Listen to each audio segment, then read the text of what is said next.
panahon na mag-deposito tayo para sa kasal natin. At sa panganak ko, Oo nga, Mary. Mas maganda na ngayon pa lang. Deposito na natin ang pera na ipon para hindi ka magalaw. sige, maghanap tayo ng bangko na mapupuntahan natin na angkop sa ating plano. Tama. Sige.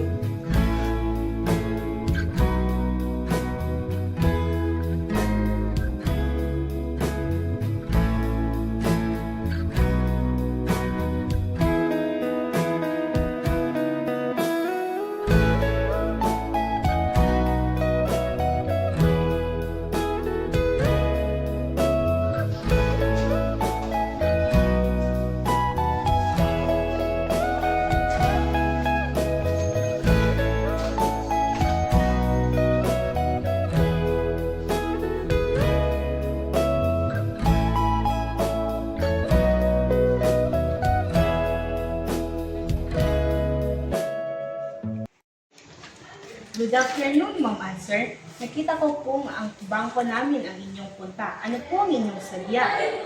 Balak namin mag-deposito. Yung mag-deposito kami sa money market nyo kung meron. Tapos lahat ng pera namin, pwede agad withdraw. Oh, nandito pala ang boss namin. Siya ang may-ari ng bangko nito. Magandang hapon po. Bago ng banking customer, narinig ko ng lahat. Walang problema sa komisyon. Ito, pagmalang sa gusto nyo, sa pamalaki ang focus sa money market. Kung gayon, babalik na lang kami sa susunod na araw dahil maayos pa naman ito.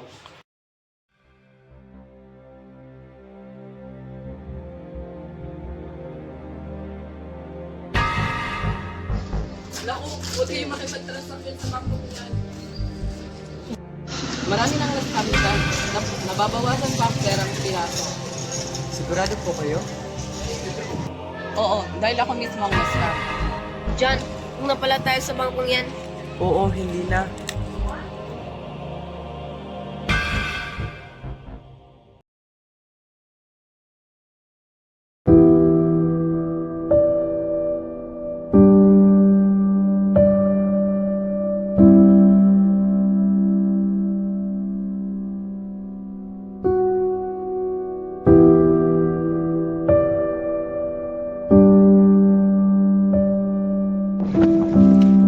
Uy, di ba si Rain yun?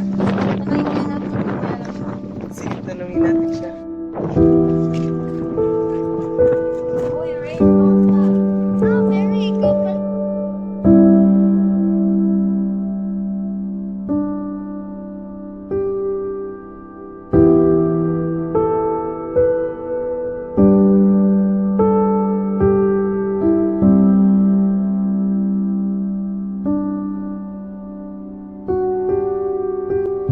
Isa pa, ang CA Bank ay wala silang fractional reserve banking system. Salamat sa pagsabi sa amin at ngayon, alam namin ang aming gagawin.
Ang bangko tungkol sa kasal nito.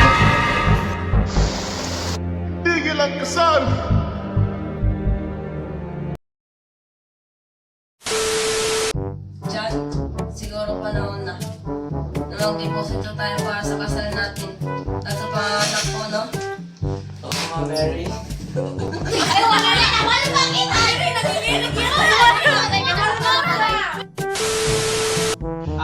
Bagong banking customer nung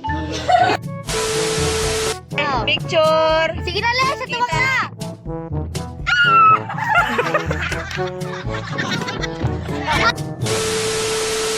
Oo, dahil ako mismo ang na-scam.